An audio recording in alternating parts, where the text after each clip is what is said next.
বরকতে তুলে দেবো, বলেন সুবহানাল্লাহ। যেটা 5 ঘন্টায় লাগতো যে কাজটা, সেটা 2 ঘন্টায় হয়ে যাবে।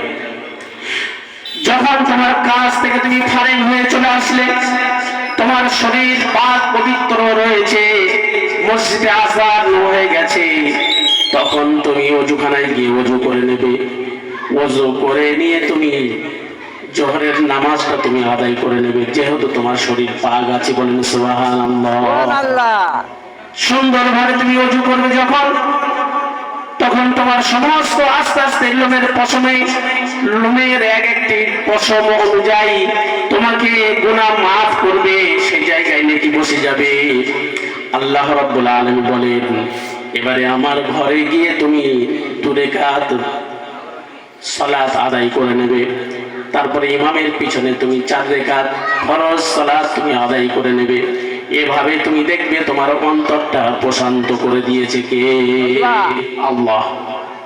আমাদের অন্তরটা ঠান্ডা করে দিয়েছে আল্লাহ রাব্বুল আলামিন। বলেন, বিশ্ব রাসূল সাল্লাল্লাহু আলাইহি ওয়াসাল্লাম তোমাদের দরবারে পৃথিবীতে সমস্ত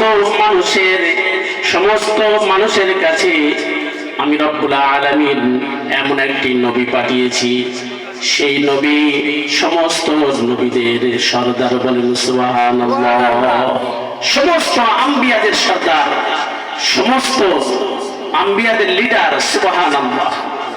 সেই নবী আজ থেকে 1400 বছর আগে তিনি বলে গেছেন, যারা নামাজ পড়বে, যারা কোরআনের আইন অনুযায়ী মেনে চলবে, যারা সুন্নাত আঁকড়ে থাকবে, এই বিশ্ব মাঝেতে তাদের কেউ পথভ্রষ্ট করতে পারবে না। আজকে আমরা বলি, পৃথিবীর মাঝে নানান রকমের মতভেদ, ফিতনা ফাসাদের জামানায়, গন্ডগোলের জামানায়, রক্ত ঝরাঝরি করার জামানায়, যুদ্ধ বিগ্রহ হওয়ার যে সমস্ত সারা বিশ্বে যেরকম ভাবে যুদ্ধ পরিচালনা চলছে, মানুষ বিভ্রান্ত হয়ে যাচ্ছে।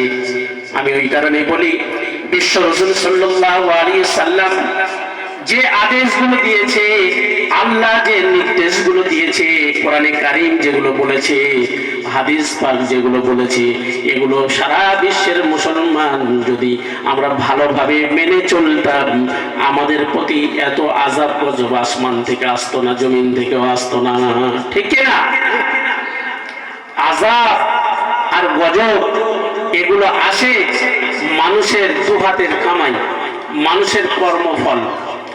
মানুষের যদি কর্মফল খারাপ হয়ে যায় না, তো পৃথিবীর সমস্ত প্লেট উল্টে যাবে। পৃথিবীকে সৃষ্টি করেছে মানুষের জন্য, বলেন সুবহানাল্লাহ। মানুষের অন্তরকরণ যদি ভালো থাকে, পুরো বডিটা যেমন ভালো। মানুষের কল্প যদি ভালো হয়, পুরো আপনার দেহটাই ভালো।